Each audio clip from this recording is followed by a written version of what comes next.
love entrepreneurs and athletes and health enthusiasts and innovators and people from every walk of life that have discovered or are seeking their reason for being on this planet. And that's why I love you for being here today. We all know what it means to catch a cold. Something from outside you gets inside you and makes you feel bad. When you catch a cold, your body experiences symptoms of that badness. A runny nose, a headache, a cough, etc. But what does it mean to catch your spirit? When something catches your spirit, something is triggered from inside you, and that makes you feel great. When you catch your spirit, your body experiences symptoms of that greatness: enthusiasm, excitement, and engagement. Let me take you back in time to share a story. It's 3:38 in the dark, early morning hours of August 19th, 2020. I'm snuggled up in bed, but my mind is preoccupied and I'm unable to sleep. So finally, I roll over, grab my cell phone, and start typing. I'm on it. I'll aim to have a final draft in your hands in the next few weeks. The night before, at 7:38, 8 hours earlier, a text message from Melissa had caught my spirit. Melissa is Dr. Melissa Peterson, the force behind a longevity movement and a dear friend with whom I instantly clicked the moment we met at a health and wellness event just the previous summer, I think. Her text read, "Hey Matt, your podcast layout is so perfect. I'm writing a new book called Codes of Longevity.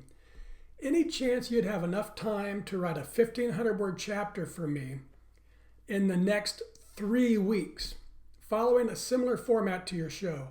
Meaning, will you share your happy formula and then break down your own story so that someone can understand it and then follow it to express their own state of happiness?" She writes, "I just love all that you're doing, and this is such an easy way to understand flow and in a format that I feel it could be a great read as well, and possibly something accessible enough that we could get your chapter added to the book before the edit deadline hits. Let me know your thoughts." And then she says, "No pressure." Okay, now it's 4:53 a.m. and I spent the last few hours tossing and turning and thinking about writing the chapter. Finally, I'm too excited to sleep. I click the button on our Sleep Number bed, rise up to my reading position, and I just start writing. Putting pen to paper, as they say, or more literally, thumb to keyboard on my iPhone. So here I am, in the dark, lying in bed, my beautiful wife sound asleep next to me, and I'm writing to explain the secret to happiness in 1,500 words or less. Easy peasy, huh? The reason I've had such a restless night is also the secret to happiness. It's what I call the 3 E's of happy: enthusiasm, excitement, and engagement. When I catch my spirit and I'm living there in the 3 E's, life is inspired and flows easily. Writing a chapter for a book is a snap. Work becomes a joyful service because I'm operating from my true, unencumbered self, the real, authentic me, in spirit, the person I was meant to be. The question is, how do we start living there? I've developed a simple formula that helps me spend more and more time being happy, living in spirit, and experiencing the beautiful symptoms of enthusiasm, excitement, and engagement. Capacity plus purpose equals happy. That's the happy formula. In other words, the happy you want from life comes when you combine capacity with purpose. So let's break down each of these 3 pieces. Number 1, happy. Happy, as I define it, contains 4 elements. They are doing things you love, in places you love, with people you love, and creating something of value to others. So it's doing and it's giving. But to be a giver, you need excess capacity in your life. Number 2, capacity. Happy is built upon a foundation of capacity. I think of capacity as the ability to take care of myself and to have something left over to give to others. It's my personal responsibility to become fully optimized as a human being, utilizing the gifts that I've been given to create the life that I want to live. My capacity builders are physical fitness, mental fitness, financial fitness, and spiritual fitness. Physical fitness is all about strengthening the body and encompasses not only exercise, nutrition, hydration, and sleep, but also important health maintenance like doctor's visits, diagnostics, and blood work. It's important to note that the energy created by the practices of physical fitness are finite. In other words, what gets used up must be replaced with food, water, sleep, exercise, and so on. Mental fitness is all about strengthening the mind. And while not as tangible as physical fitness, it's just as vital. Mental fitness includes reading, meditation, reflection, goal setting, creativity, lifelong learning, and the pursuit of hobbies. The energy created by the practice of mental fitness is also finite. The mind tires from use and must be rested, and its energy replenished. I define financial fitness as building the financial resources needed to provide for yourself and others. For me personally, it's connected to a deep-seated sense of responsibility to do so. It creates the freedom to do the things I want to do and to enjoy them to the fullest without financial worry. Doesn't that sound nice?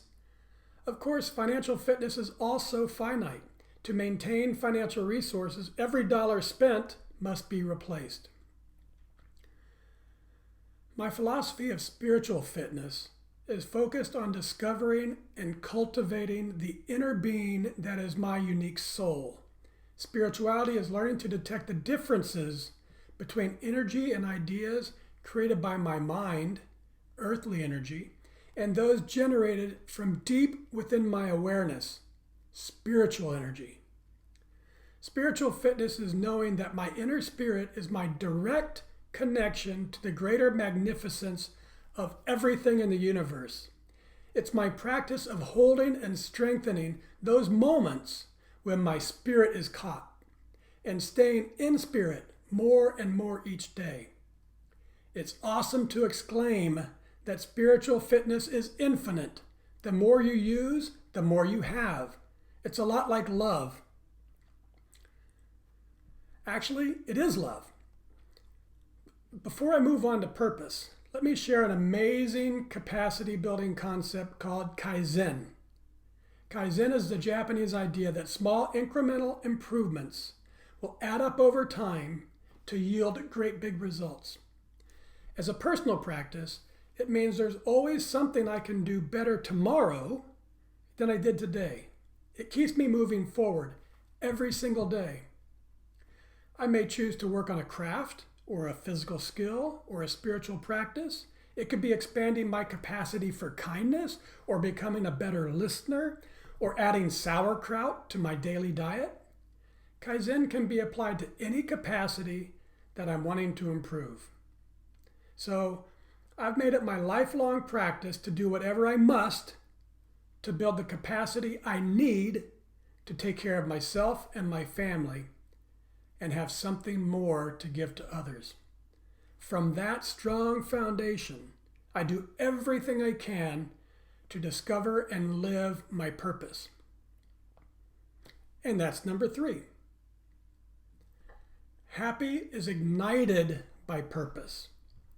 In my second book, Turning Inspiration into Action, I explore the idea that major life transformations and discovery of purpose often comes from devastation. Terrible illness, a sudden death, something horrible happens to shake your life, and a major transformation follows. However, in the living of my life, I've found that a happier way of discovering my purpose is by using inspiration. So I use adventure and love to discover my purpose.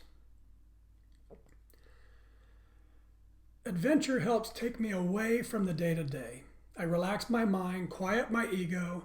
When I'm thoroughly away and thoroughly relaxed, that's when something catches my spirit and inspiration strikes. I pay attention to what inspires me. Inspiration leads me to my purpose, and my purpose is where I want to live. I define love as doing things I love, with people I love, in places I love. One of the fastest ways to improve your happiness is to stop doing things or hanging out with people that make you feel bad. A feeling that's the opposite of love. Recently, I've learned to even stop doing good things that make me feel bad. If I've taken up a practice to build my capacity, but I find I don't like doing it, then I stop. And I'll find something else I can do to build up that particular capacity. So I'd say if you hate running, try hiking. If you hate meditating, try reading spiritual books. I'm always trying to move towards love because love knows where my happy is. When I'm living in my purpose, I'm enthusiastic, excited, and engaged. When I'm in spirit, my life is inspired and it flows easily. When you combine capacity and purpose, the sky's the limit. Can you imagine what it feels like to be doing work you love, with people you love, in places you love, and creating something of real value to others? It's a very happy life. And that brings me back to the elements of happy, specifically the fourth one, which is where I know the real magic of life comes. Do you remember it? Creating something of value to others. I knew if I could do what Melissa asked of me, if I could break down my story and share my happy formula so that someone, you, could understand it and follow it to express their own, yours, state of happiness, well, that will be creating something of real value to others. And that got me feeling so engaged and excited and enthusiastic that I could hardly stand it. My writing was inspired and flowed easily. So now it's 12:49 in the afternoon, less than 18 hours after receiving Melissa's text, and I'm typing into my phone again. Guess what? I've just finished the first draft, 1,578 words. I'll reread and edit after lunch. Should have my submission to you before the end of the day. It's true. And my friends, it truly is that simple. When you're living in your purpose, you're enthusiastic, excited, and engaged. When you're in spirit, your life is inspired and it flows easily. I'd like to end my time with you today by leaving you with one of my very favorite quotes and offering you a happy challenge. The quote is from Johann Wolfgang von Goethe. He says, and I love this, "Until one is committed, there is hesitancy, the chance to draw back.